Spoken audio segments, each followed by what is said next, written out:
Sir, CMDRF, SDMA കേന്ദ്ര government പൊതു സ്വകാര്യ മേഖലയിൽ നിന്നുള്ള ഫണ്ടുകൾ, കോർപ്പറേറ്റ് സോഷ്യൽ റെസ്പോൺസിബിലിറ്റി ഫണ്ട്, സ്പോൺസർഷിപ്പുകൾ എന്നിവ കൂടി ഈ പദ്ധതിയിൽ വിനിയോഗിക്കും. അധികമായി ആവശ്യം വരുന്ന ഫണ്ട് അനുവദിക്കും.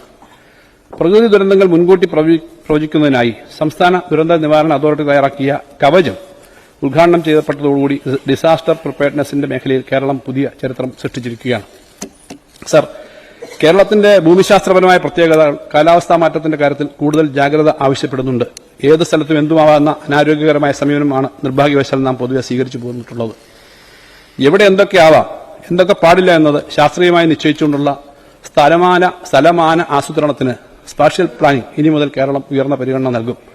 15ാം പഞ്ചവത്സര പദ്ധതിയുടെ പശ്ചാത്തലത്തിൽ വിപുലമായ പങ്കാളിത്തത്തോടുകൂടി ഒരു ജനകീയ വികസന പഠന സംവാദ യജ്ഞം ഏറ്റെടുക്കാൻ സർക്കാർ ഉദ്ദേശിക്കുന്നു. അടുത്ത 5 വർഷത്തേക്ക് ഹ്രസ്വകാലാടിസ്ഥാനത്തിലും 25 വർഷത്തേക്ക് ദീർഘകാലാടിസ്ഥാനത്തിലും കേരളത്തിന്റെ വികസന കാഴ്ചപ്പാടുകൾ രൂപപ്പെടുത്തുകയാണ് ലക്ഷ്യം. വികസന പഠനങ്ങളിലും അവയെ ആധാരമാക്കി നടത്തുന്ന ജനകീയ സംവാദങ്ങളിലും സംസ്ഥാനത്തെ അക്കാദമിക് സ്ഥാപനങ്ങൾ, സർക്കാർ വകുപ്പുകൾ, പ്രാദേശിക ഗവൺമെന്റുകൾ, ബഹുജന പ്രസ്ഥാനങ്ങൾ തുടങ്ങി എല്ലാവരുടെയും സജീവമായ പങ്കാളിത്തം ഉറപ്പാക്കും. സർ, ഓരോ മേഖലയിലും പുരോഗതി സർക്കാർ ഏജൻസികൾ അവതരിപ്പിക്കും. ഇതുമായി ബന്ധപ്പെട്ട് ശരാശരി 10 ലക്ഷം രൂപ വീതം നൽകുന്ന 50 ഗവേഷണ പ്രൊജക്ടുകൾ കേരളത്തിലെ ഉന്നത വിദ്യാഭ്യാസ ഗവേഷണ സ്ഥാപനങ്ങൾക്ക് നൽകും. സ്ഥിതിവിവരങ്ങളും ഇതര തെളിവുകളും സഹിതം തയ്യാറാക്കുന്ന പ്രബന്ധങ്ങൾക്ക് പാരിതോഷികം നൽകും. സർ, 2001 കേരളത്തിലെ നഗര ജനസംഖ്യയുടെ അനുപാതം 25.96%. 2011 അത് 47.72% ഉയർന്നു. 2031 ആകുമ്പോഴേക്കും കേരളത്തിന്റെ ജനസംഖ്യയിൽ 70% നഗരവാസികളായിരിക്കും എന്ന് കണക്കാക്കപ്പെടുന്നു. നഗരവൽക്കരണത്തിന്റെ വേഗത ഇനിയും വർദ്ധിക്കാനാണ് സാധ്യത.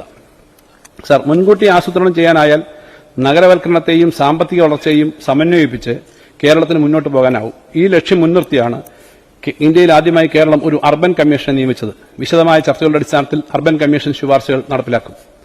നഗരമേഖലയുടെ സവിശേഷ പ്രശ്നങ്ങൾ പരിഗണിക്കാൻ രൂപീകരിച്ച അർബൻ കമ്മീഷന്റെ നിർദ്ദേശങ്ങൾ പരിഗണിച്ച് പരിപാടികൾ തയ്യാറാക്കും. കൊച്ചി, തിരുവനന്തപുരം, കോഴിക്കോട് നഗരങ്ങളുടെ വികസനത്തിന് മെട്രോപൊളിറ്റൻ പ്ലാനിംഗ് കമ്മിറ്റികൾ രൂപീകരിക്കും. കേരളം അതിദരിദ്രരില്ലാത്ത സംസ്ഥാനമായി മാറുകയാണ്. ഭവനരഹിതരും ഭൂരഹിതരും ഇല്ലാത്ത സംസ്ഥാനമായി കേരളത്തെ മാറ്റുക എന്ന ലക്ഷ്യം വൈകാതെ സാക്ഷാത്കരിക്കാൻ കഴിയും. സർ, ജനകീയാസൂത്രണത്തിന്റെ നേട്ടങ്ങളെക്കുറിച്ച് അഭിമാനിക്കുകയും അത് നിലനിർത്താൻ പരിശ്രമിക്കുകയും ചെയ്യണം. അതോടൊപ്പം പോരായ്മകളും പരിഹരിക്കണം. ഉൽപാദന മേഖലയിലും തൊഴിലവസര സൃഷ്ടിയിലുമാണ് ആഗ്രഹിച്ച പുരോഗതി ഉണ്ടാക്കാൻ കഴിയാതെ പോയത്. കൃഷി, വ്യവസായം, മൃഗസംരക്ഷണം എന്നീ വകുപ്പുകളും പ്രാദേശിക സർക്കാരുകളും ചേർന്ന് ഈ പോരായ്മ പരിഹരിക്കുന്നതിനുള്ള ശ്രമം ആരംഭിച്ചിട്ടുണ്ട്. സംരംഭക വർഷം പരിപാടിയുടെ ഭാഗമായി വ്യവസായ വകുപ്പിന്റെ സഹായത്തോടുകൂടി താഴെത്തട്ടിൽ സംഘടിപ്പിച്ച സംരംഭക സഭ ഇതിന് ഉദാഹരണമാണ്. ജനസംഖ്യാ പരിണാമം. സർ, 2024 കേരളത്തിൽ 3.48 ലക്ഷം കുഞ്ഞുങ്ങളാണ് ജനിച്ചത്. 2014 ഇത് 5.34 ലക്ഷമായിരുന്നു. 20 വർഷം മുമ്പ് 6 ലക്ഷത്തിന് മുകളിൽ കുട്ടികൾ ജനിച്ചിരുന്ന സ്ഥാനത്താണ് ഈ വലിയ കുറവുണ്ടായിരിക്കുന്നത്. സർ, ജനസംഖ്യാ പരിണാമവുമായി കൂട്ടിച്ചേർത്ത് വേണം കേരളത്തിൽ നിന്ന് പുറത്തേക്ക് ഉള്ള കുടിയേറ്റത്തെയും കാണാൻ. എല്ലാത്തരം പ്രവാസത്തെയും കണ്ണടച്ച് പ്രോത്സാഹിപ്പിക്കുന്ന സമീപനം തിരുത്തേണ്ടതുണ്ട്. കേരളത്തിൽ മെച്ചപ്പെട്ട വേതനം ലഭിക്കുന്ന തൊഴിലാളികളുടെ അഭാവം അനുഭവപ്പെടുമ്പോൾ കേരളീയർ വിദേശത്തൊട്ടും മെച്ചപ്പെട്ടതല്ലാത്ത സാഹചര്യത്തിൽ പണിയെടുക്കുന്ന സ്ഥിതിയുണ്ട്.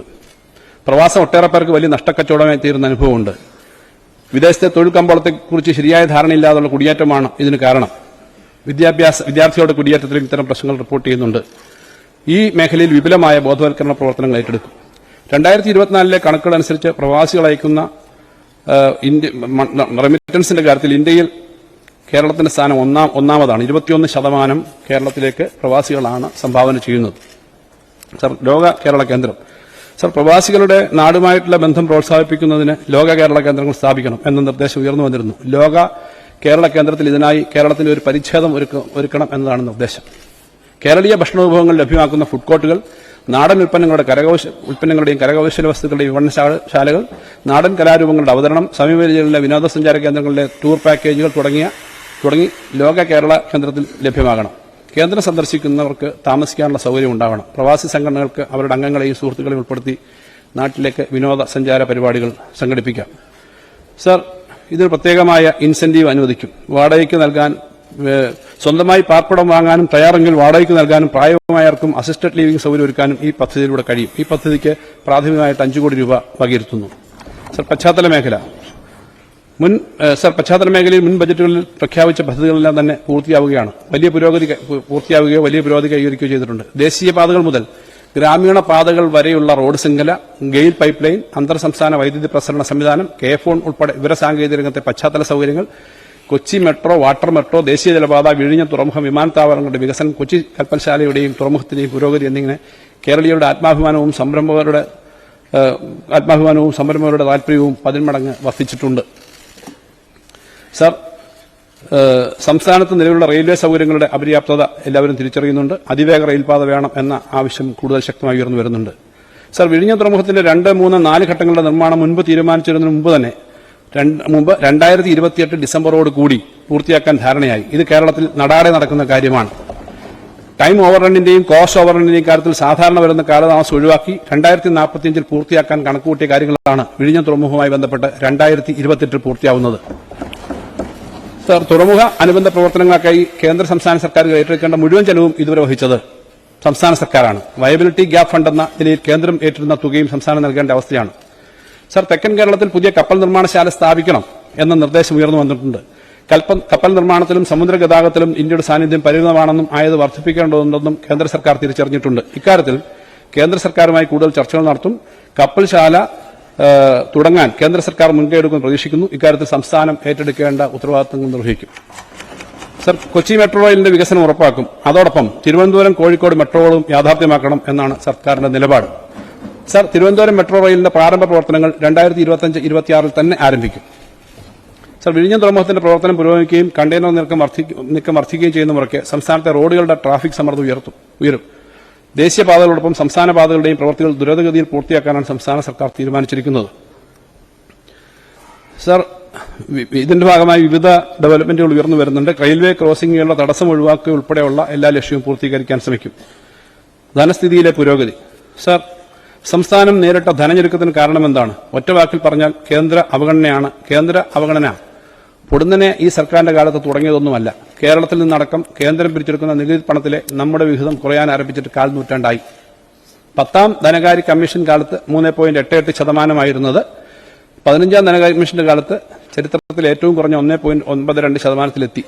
കേന്ദ്ര ധനകമ്മീഷൻ പ്രാദേശിക സർക്കാരുകൾക്ക് അനുവദിക്കുന്ന ഗ്രാന്റിന്റെ കാര്യത്തിലും കേരളത്തിന്റെ ഓഹരി തുടർച്ചയായി കുറയുകയാണ്.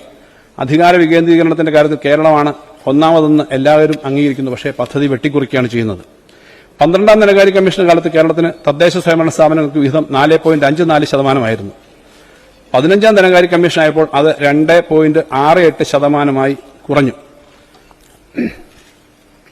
സർ, കേന്ദ്രത്തിൽ നിന്നുള്ള നികുതി വിഹിതത്തിന്റെ കാര്യം ഇതാണെങ്കിൽ സംസ്ഥാനം പിരിക്കുന്ന തനത് നികുതികളുടെ കാര്യമോ? GST വന്നതോടുകൂടി സ്വന്തം നിലയിൽ നിരക്കുകൾ നിശ്ചയിച്ച് നികുതി പിരിക്കാനുള്ള നമ്മുടെ അധികാരം ഏതാണ്ട് പൂർണ്ണമായും ഇല്ലാതായി. GSTയിൽ നികുതി വരുമാനം കുതിച്ചുയരും എന്നായിരുന്നു പ്രതീക്ഷ. അതുണ്ടായില്ല. നികുതി പിരിവിലെ കുറവ് പരിഹരിക്കാൻ അനുവദിച്ചിരുന്ന GST കോമ്പൻസേഷനും നിലച്ചു. കടമെടുക്കുന്ന സംസ്ഥാനങ്ങളുടെ അവകാശത്തിലേക്ക് വരാം.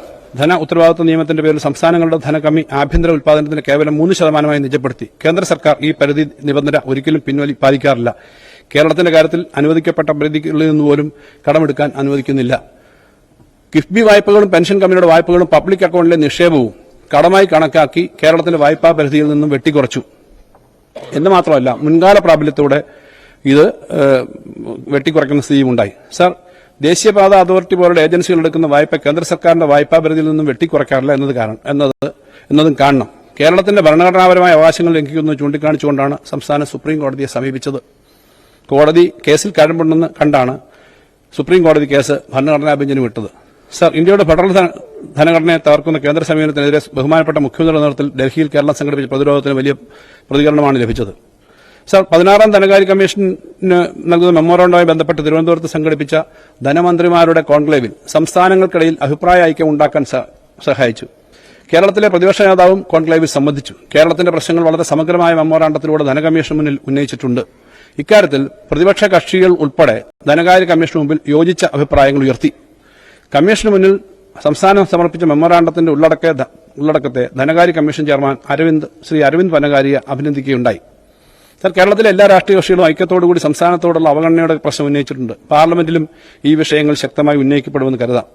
എന്തായാലും 15ാം ധന കമ്മീഷനെ അപേക്ഷിച്ച് വളരെ മെച്ചപ്പെട്ട അവാർഡ് 16ാം കമ്മീഷനിൽ നിന്നും ഉണ്ടാകാം എന്നാണ് കരുതുന്നത്. കാരണം ഇപ്പോഴുള്ളതിൽ കൂടുതൽ വെട്ടിക്കുറവ് ഇനി ഒരു സംസ്ഥാനത്തോടും ചെയ്യാനില്ല.